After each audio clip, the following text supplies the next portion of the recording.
very clearly put some things under the heading, if you want to call it that, Disha Nirdeshak Baatein. You must have heard the Honorable Prime Minister speak before the Parliament session, well before the sessions commenced. His usual customary remarks.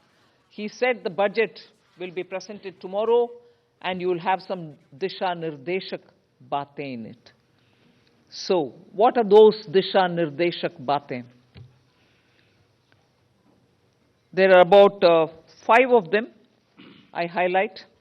Social justice as effective and necessary governance model. So it's not just a slogan for us, social justice, we'll have to work for Nyay. No.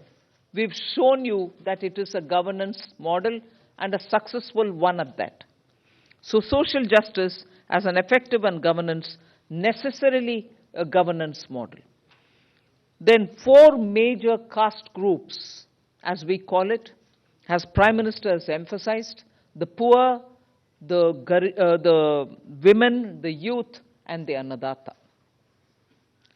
So, Disha Nirdeshak Baatein, you have the second point. Third, focus on infrastructure. This year, again, massive increases of capex happened in the last 4 years.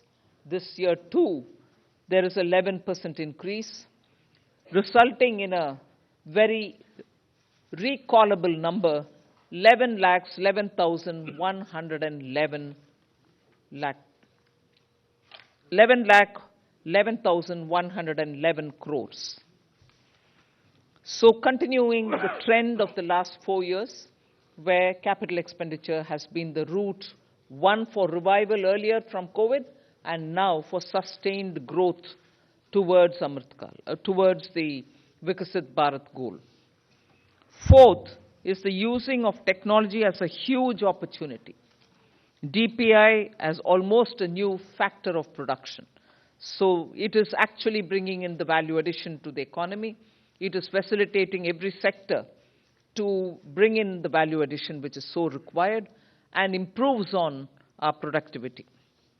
And the last Disha Nirdeshak Baatein is high-powered committee for extensive consideration of challenges arising from population growth and demographic challenges. So if these are Disha Nirdeshak Baatein, what were the major announcements? I'll recall very quickly 12 of them. I'm not spending any time except for reading out what those 12 are. 2 crore more homes under the PM Awas Yojana. We already completed nearly the 3 crore. Housing for middle class. Rooftop solar for at least 300 units of power generation every month, which will be muft bijli for the households. There will be some assistance and some kind of a funding which will be extended. So you're generating renewable energy, providing the renewable energy generators the free